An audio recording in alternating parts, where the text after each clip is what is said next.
So thank you guys for coming to this breakout session. Is everybody having a good time so far? Yeah. Learning a lot about photography and other universities and all the things that go along with it? Nice. So my name's Swan, and for the last 15 years I've been the photographer for Southern Utah University.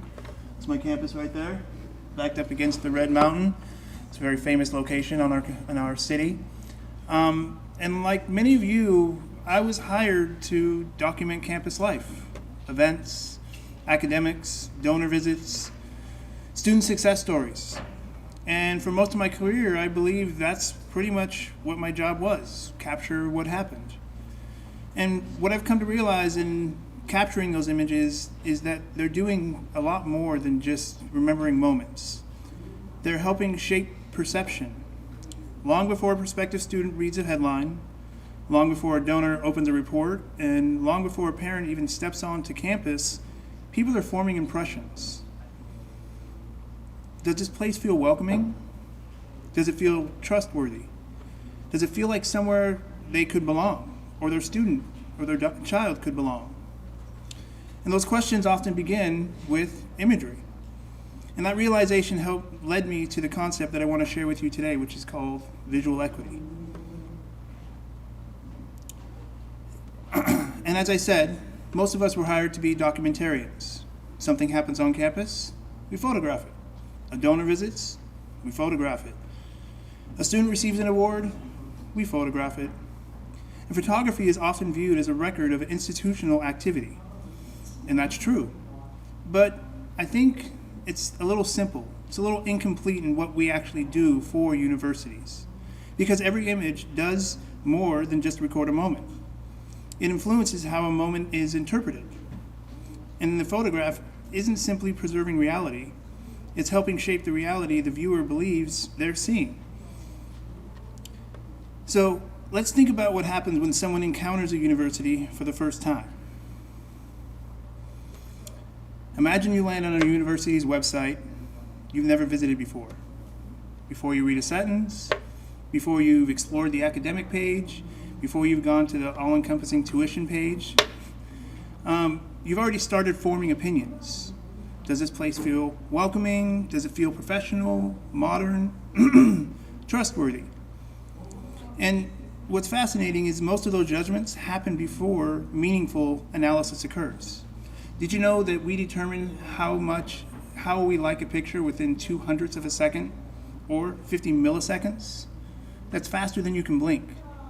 We feel before we think. We feel before we go into the analytical process of looking at the environment, the context, what the story is about. We feel something, right? And the brain is constantly scanning for those cues, visual cues, environmental cues, human cues. And from those cues, it begins constructing a story. The photograph isn't simply showing reality, it's helping shape the reality the viewer believes they're seeing. And so, if we think about it, years ago, impressions often began during a campus visit. Today, they begin much earlier. Traditionally, students built relationships with institutions through those campus visits, walking grounds, meeting faculty, experiencing campus culture firsthand. Today, that relationship often begins online. Long before a prospective student ever visits campus, they've already started building a mental model of who we are as a university. And images play a major role in creating that model, but not by themselves. We have designers, we have marketing teams, we have public relations officers, we have faculty, all the people that have created touch points, they communicate institutional identity. And for many students, photography becomes the institution before the institution. And so, if that's true, then imagery is doing more than documenting, it's helping establish trust. When we think about trust, we often think about words, right? Mission statements, strategic plans, marketing copy, institutional messaging. But trust is often communicated long before anyone ever reads a single sentence. Every image sends a signal. and signals about competence, belonging, authenticity. We were talking about that this morning. The viewer may never consciously identify those signals, but the brain is constantly evaluating them. Does this feel authentic? Does it feel like somewhere that I could belong and register my child, or the student feels like they're connected there? And the question isn't whether the images communicate. The question is what those images are communicating. And when those signals accumulate over time, something larger begins to emerge. Something that I like to call visual equity. And visual equity is the cumulative psychological effect of an institutional's imagery over time. Not one photograph, not one campaign, not one homepage redesign. Thousands of visual interactions over time. Each image contributes something. Some build trust, some build doubt, some reinforce identity, while some create friction. Visual equity is not created in a single moment. It's built through accumulation. Just as financial equity is built through accumulated value over time, visual equity is built through accumulated perception over time. And so, if visual equity does exist within a university, how do we evaluate it? And so, that question led me to develop the framework that I call the 6 lenses. And these aren't photography techniques, they're not compositional rules, and they're not camera settings. They're 6 ways of evaluating how imagery influences perception. Together, they help us identify where trust is being reinforced and where visual dissonance may be occurring. And each lens asks a different question. Each lens reveals a different trust signal. And together, they create a framework for evaluating institutional imagery more intentionally. So, let's start with the first lens. Visual consistency. Consistency is one of the strongest builders of trust within a university. When imagery feels cohesive, audiences unconsciously infer competence and reliability. And when imagery feels fragmented, trust begins to weaken. Not because viewers consciously notice every difference, but because the institution begins to feel disconnected. Visual consistency asks a simple question. Do all of our images feel like they belong to the same institution? If you went to different department pages, could you determine that that one's from Weber State, and the next page is Weber State, and the next page is also Weber State? Could you determine that through their visual consistency? This isn't about the same editing preset, and it's not about making every image look identical. It's about creating a visual language that feels recognizable and intentional. And when imagery consistently reinforces institutional identity, trust becomes easier to build. And so what's interesting is that people rarely notice consistency when it's present, but they always feel it when it's missing. Most viewers never really stop to say, wow, this institution has great, excellent visual consistency. But they feel its effects. When imagery aligns across departments, platforms, and campaigns, the institution begins to feel organized, competent, reliable, intentional. Consistency itself becomes a trust signal. This photograph simply isn't showing students. It's reinforcing expectations. It's helping communicate what kind of institution this is. Over time, those consistent signals accumulate. And so that accumulation also becomes trust, perception. So if we can build visual consistency and build trust, what happens when that consistency begins to break down? So visual consistency isn't really about aesthetics. It's about trust. When one department feels polished and the other one feels outdated, when one campaign feels authentic and the other one feels staged, the audience may never consciously identify the problem, but they feel it. Remember, we feel before we think when it comes to photography. Psychologists call this dissonance, a subtle tension created when information doesn't align. And the result isn't necessarily distrust, the result is uncertainty. Visual consistency asks, do our images tell one story or several competing stories? And so the stronger the alignment and visual consistency, the stronger the trust. And so that's lens one. And if lens one talks about what people see, lens two talks about what they feel. Emotional tone. Every photograph creates an emotional response, does it not? Some images create excitement, some create belonging, some create inspiration, and sometimes create distance.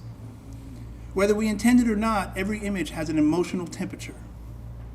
Before someone evaluates academics, before they compare programs, before they understand the strategic plan that we all work so hard on, strategic plans, we all know about strategic plans, right? Take months and years and all that stuff, but they're making evaluations about the university before that even comes into play. They feel something. An emotional tone asks a simple question itself. How do our images make people feel? Because emotion often becomes the doorway through which trust is formed. And what's fascinating is that emotionality often bypasses analysis entirely. We don't usually sit down and consciously evaluate how an image makes us feel, right? We simply feel it. When people see an image like this, they're not processing information. They're experiencing the emotional response, connection, belonging, energy, and possibility. Students imagining the possibility of working with that faculty member, and the smile that's engaging, it's warm. It psychologically connects them to the experience. And those emotions become attached to the institution itself. The image may show a student, but what the viewer remembers, again, is how the image made them feel. That's why emotional tone is so powerful. People often forget statistics, they forget headlines, they forget marketing copy, which we hate, but they always remember how something made them feel. It's been proven that 3 days after a conference, most people will remember the images that were shown more than the words, unless you took notes and you can go back to them, but you're basing that knowledge off of an image that you saw, right? The strongest images don't just show a moment, they make us feel part of it. And so, what happens when the emotional tone is missing in an image? The absence of emotional tone rarely creates distrust. It creates distance. When imagery feels staged, when expressions don't feel genuine, when interactions appear manufactured, people stop connecting with the image, and the challenge isn't necessarily technical quality. I mean, the photo can be perfectly exposed, it can be perfectly composed, perfectly edited, but yet at the same time still feel emotionally empty. And when emotional tone is missing, institutions often begin to feel transactional rather than human. Students don't choose an institution based solely off information. They choose places where they can imagine themselves belonging. And people may forget what they saw, but they rarely forget how an image made them feel. Does that make sense? We all understand how images affect people's feelings and emotions, right? And we're the curators of those emotions. It's fascinating, right? And so, let's go to lens 3. Human presence. Institutions are often represented through buildings, facilities, landscapes, technology, assets, and all of those things do matter. We have beautiful campuses. I've been to several of them through these conferences, and good Lord, we have some amazing, beautiful campuses around this country. But people don't build relationships with buildings. They build relationships with people, faces, stories, and experiences. And when human presence is strong, viewers can imagine themselves in the story. When people see themselves in the story we're telling, People connect with the institution through those people in those stories. And that's what makes human presence such a powerful trust signal. You're going to hear that word a lot through this presentation, trust signals. We're always looking for trust signals through our imagery. Human presence gives viewers an entry point to the story. When people see people, they begin imagining themselves in the experience. A prospective student sees a possibility. A parent sees belonging. A donor sees impact. And human presence makes institutions feel accessible, relatable, human. And the image may show a moment, but what is really communicating is connection. People help viewers imagine themselves inside an institutional story. And that's why human presence is one of the strongest trust signals available to us. So let's talk about this really quick. I know I've done this a couple times, but it's going to be consistent throughout all 6 lenses. But if we're on the one end where we're seeing the human presence, what happens when people disappear from the story? There's nothing wrong with photographs of campus. Many of them are beautiful. I love them. I walk around my campus a lot and take campus pictures. It's a beautiful campus. But the challenge isn't quality. The challenge is connection. And when people disappear from the imagery, the audience loses that entry point that I spoke of before. We can admire the building, appreciate the campus, recognize the investment from the donor, but it's harder to imagine ourselves there. It's harder to picture ourselves in the story. One of the things I've done in my life as a photographer with my personal work as well as university work is I'll stay in a spot, right? Sam Abel, compose and wait, right? Stay in a spot for long enough that you can get the static shot with nobody in the shot, and then just wait, because life continues to happen. Someone's going to walk through that frame. And I'll take those 2 images and I'll go ask people, which image do you like? And more often than not, the people will say the picture with the person. And they're not necessarily saying that because it's a better picture. It's the same exact picture, but there's a human element in the picture with the person. And they're not even looking at the picture of the person, they're placing themselves in that image. Does that make sense? And so having the human presence component is key and crucial when we're taking our photographs of campus because, like I said, it's an entry point for our students, our donors, and anybody else who's looking at that image. And as I said before, a prospective student doesn't enroll in a building, and a donor doesn't invest in a sidewalk. People connect with people. And a campus without people may be beautiful, but it's rarely relatable. And if human presence asks whether people are visible, the next asks, who is visible? Oh, representation. We all struggle with this one, right? The all-encompassing perfect shot. Do we have this? Do we have that? Do we have this? Do we have that? Oh, what about the background? Do we have this represented? Are we doing it right? So somebody doesn't look at it and say, oh, that's not really how it goes down. The human presence asks whether people are visible, but representation asks who is visible. And every institution serves many different people, right? Different backgrounds, different experiences, and different interests with different pathways. And representation isn't simply about showing people, it's about helping viewers recognize themselves within the institutional story. We have presence, but who's being represented in that story so they also have an entry point into that story. What's powerful about this image, it isn't about one individual. It's about the collective story being told. It's about community, connection, a shared experience. And for a prospective student, representation helps answer the all-important question. Can I see myself here? When people repeatedly see themselves reflected in imagery, trust becomes easier. Connection becomes easier. Belonging becomes easier. And enrollment goes up. Representation helps viewers move from observing the story to imagining themselves inside it. And representation is more than visibility. It's about recognition. When viewers encounter imagery that reflects different experiences, backgrounds, and pathways, they begin seeing the possibilities for themselves at that university. And representation expands the story. It communicates, there are many ways to belong here. There are many ways to succeed here. And there's many ways that I, as a student, can contribute here. And strong representation doesn't narrow the institutional's narrative, it broadens it. And the stronger the representation, the easier it becomes for audiences to imagine themselves going to that institution. Because people don't just want to see students, they want to see students who help them imagine their own future.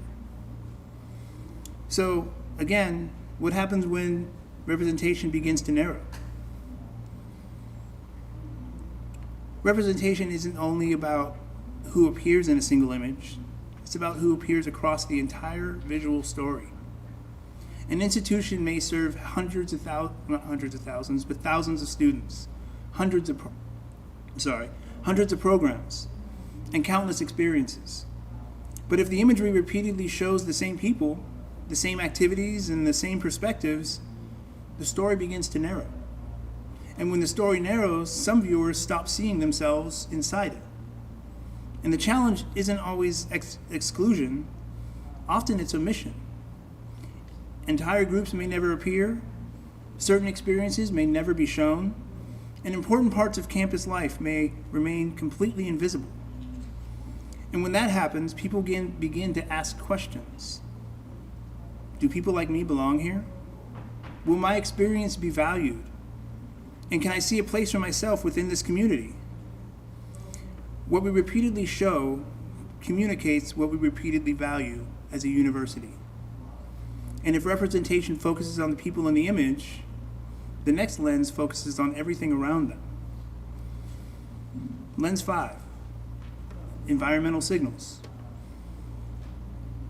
Every image contains information beyond the people inside it. It also contains information about the environment, the classroom, the labs, the residence hall, and the campus grounds. How many people love walking around taking campus pictures without any kind of purpose at hand?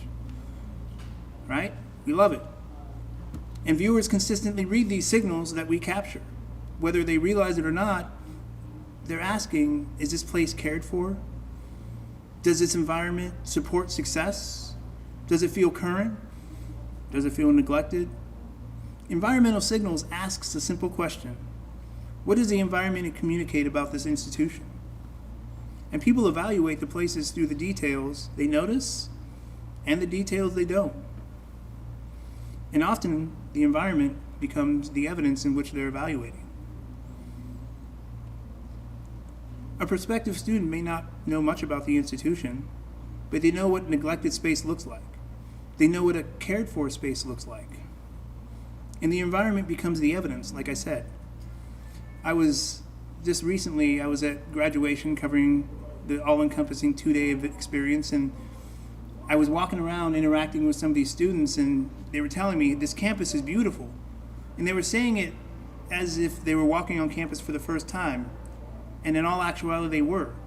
Our online program has jumped up greatly, master's, bachelor's degrees, and to the point that some of these students enrolled into our university and never set foot on that campus until they were graduating that day. But that's all based off of imagery, touch points between the advisors, the faculty, but it was their first time walking on campus and connecting all those images they saw before that made them want to go there to that day. And that's fascinating because we're the ones who documented the campus and created those environmental signals, right? A modern lab communicates something. A vibrant student space communicates something. A welcoming campus environment communicates something. And these aren't simply backgrounds. Again, they're trust signals. Every environmental detail contributes to the story being told. The environment is never just the background. It's part of the message. Environmental signals become most visible when they begin contradicting the story in which they tell. An institution may talk about innovation while showing outdated facilities. It may talk about student success while showing neglected spaces. It may talk about belonging while presenting environments that feel disconnected. The audience may never consciously identify the problem, but they feel the inconsistency. Going back to we feel before we think, right? It happens faster than we realize. We feel before we think. An inconsistency creates that friction. And when environmental contradicts the message, trust begins to weaken. People trust what they see before they trust what they're told. The environment is always communicating when we aren't paying attention to it, even though we aren't paying attention to it. And sometimes the background, again, becomes that message that we're communicating with. And so we've gone through lens 1, 2, 3, 4, and 5, and now we're going to go into lens 6. And I think lens 6 kind of brings it all together. The sixth and final lens is narrative coherence. This is where all the previous lenses begin to work together. We have visual consistency, emotional tone, human presence, representation, and environmental signals. Each lens contributes something. And narrative coherence asks whether those pieces are telling the same story. Institutions don't communicate through a single image. They communicate through thousands of images. The question is whether those images reinforce one another or compete with one another. When the story is coherent, trust grows. Identity becomes stronger, perception becomes clearer, and every image tells a story. Visual equity emerges when all of them tell the same story. Think about an institution that you really admire. We all know BYU for all of its greatness, the images they create as a team, fantastic work. If anybody's in here, BYU in here at all? No? Shout out to them. I live in Utah, so I'm always looking, they're my North Star. The strongest institutions rarely rely on a single image. Instead, they create consistent narrative over time. Different photographs, different people, different moments, yet somehow they all reinforce the same identity. That's narrative coherence. The viewer begins to understand who this institution is, what it values, who it serves, and what it stands for. The story becomes easier to believe because every image supports it. Trust grows when the story remains consistent across time, place, and platform.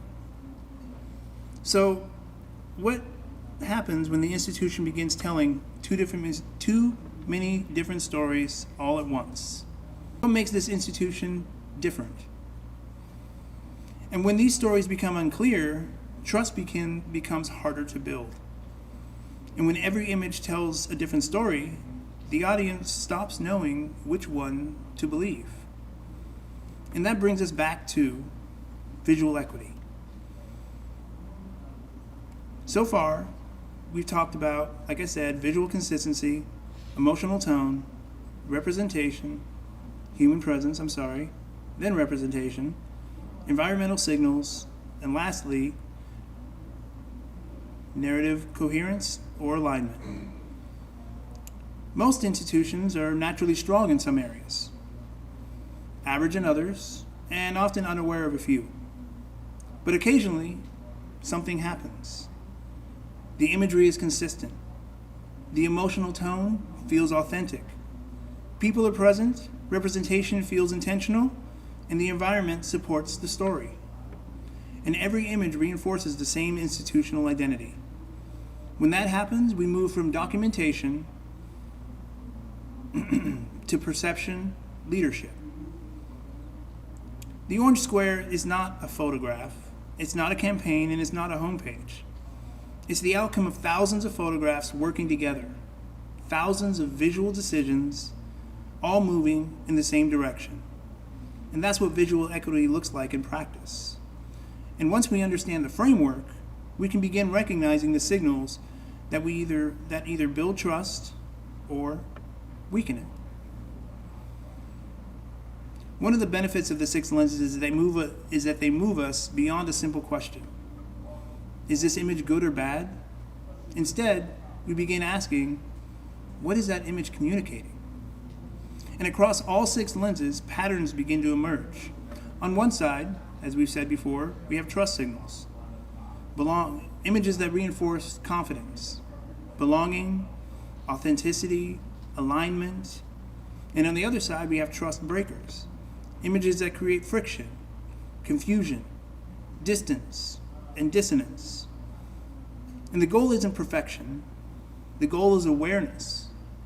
Because once we begin recognizing the signals we're sending, we begin to start making more intentional decisions.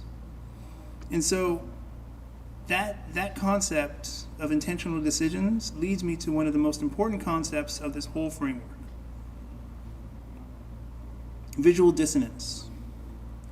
Visual dissonance occurs when signals we're sending no longer align. We say community, but we show isolation.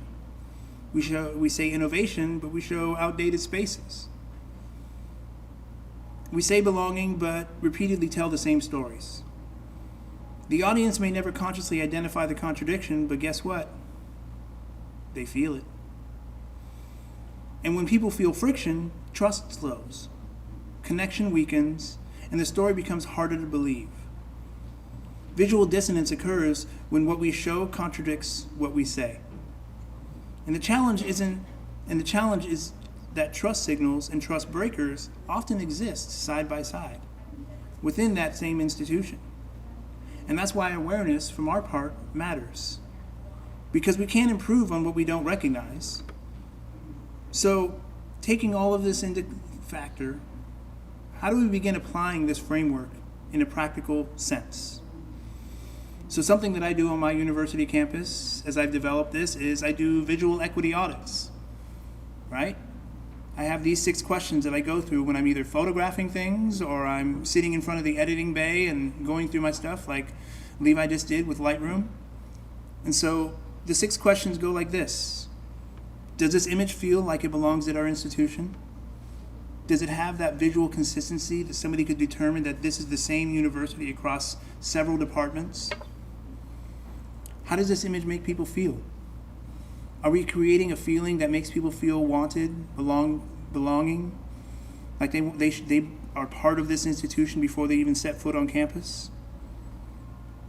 And then lens 3, can viewers see themselves in the story, the human presence?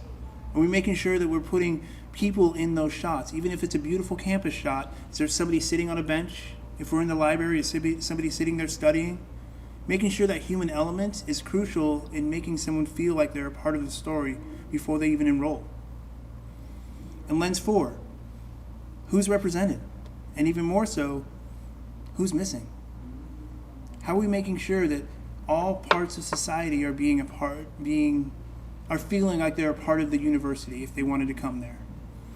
The community that we're trying to build as a university. And as photographers, we're the stewards of the visual perception of the university.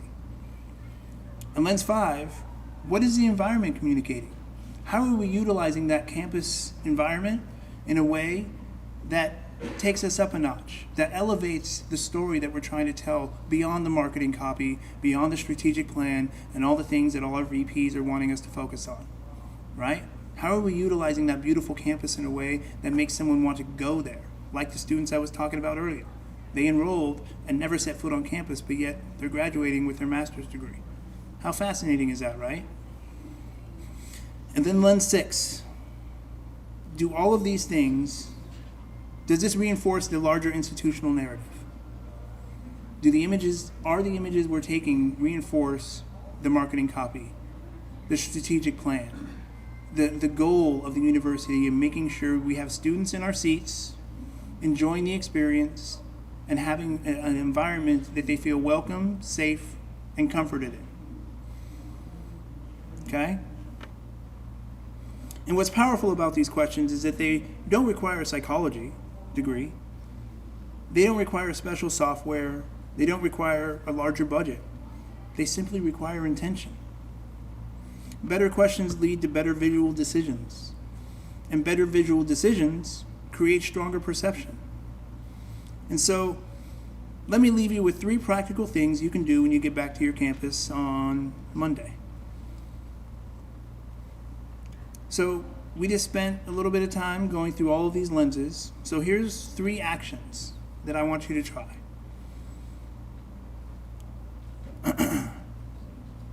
Action 1. Audit your homepage.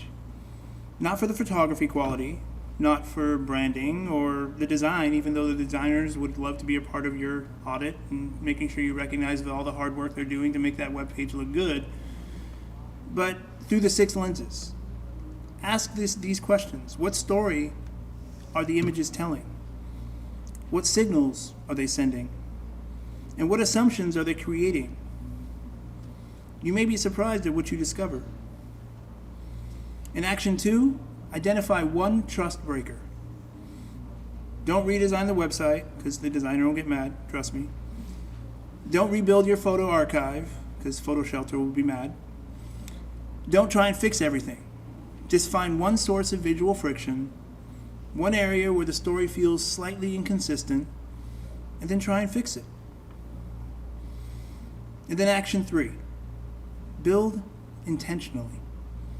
Every image you create from this point forward is an opportunity to reinforce trust within your university, strengthen belonging, and clarify identity. To support the larger story your institution is trying to tell.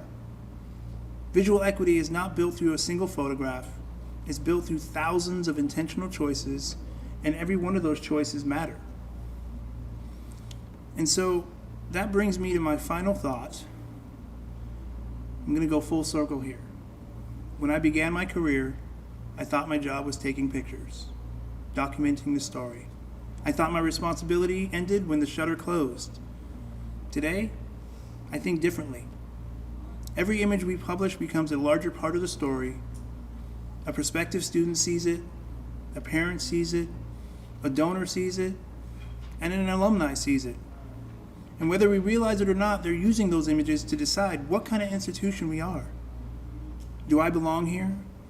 Can I trust this place? And are they who they claim to be? The camera doesn't simply document those answers. It helps create them. Perception begins before explanation, and every image has a vote. Thank you.